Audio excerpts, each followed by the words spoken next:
when you look at actual numbers and when you look at the big brands, Asia is the number one market. It's overtaken the US. It's already the number one market.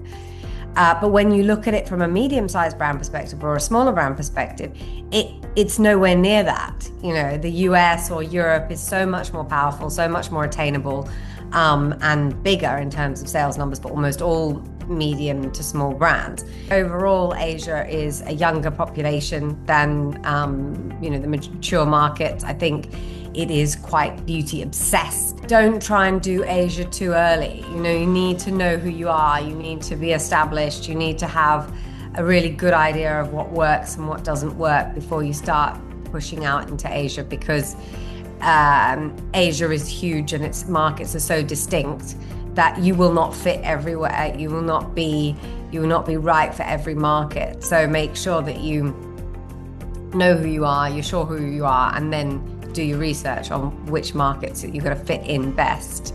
Asia is it's so disconnected in many ways from Western markets. You know, when we look at the Australia and the US and the UK and parts of Europe, there's a halo effect that you get by being strong in one of those markets.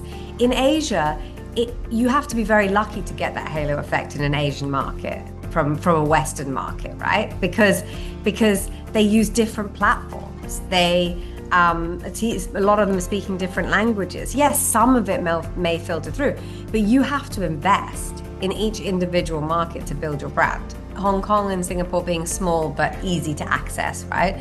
With lots of, especially Hong Kong, lots of small individual shops and distributors that take on small brands. So that's one. The second one, from an ease perspective, would be if you have a partnership with Sephora for Southeast Asia, for example. So you're going to go into Singapore, Malaysia, Thailand, all at once with Sephora, and you get the support of Sephora in terms of logistics, registration, all of the sort of that nitty-gritty stuff. But China, in terms of size of prize, being potentially the biggest. But then Japan and Korea are both enormous. In China, you can definitely go pure online.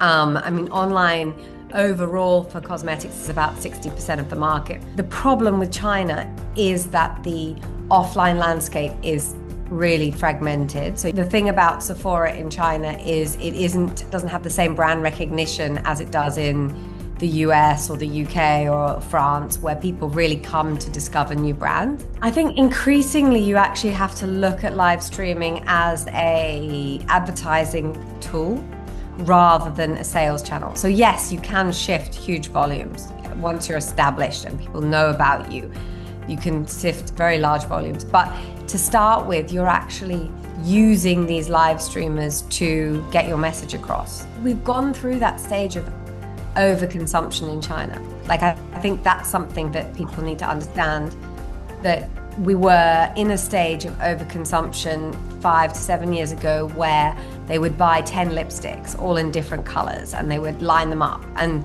more recently, they used to do that with niche fragrances. It stopped. Now, people are much more thoughtful in terms of their purchases. A, because the economy is not so good, but B, I think it's just an evolution. It's an evolution of the consumer.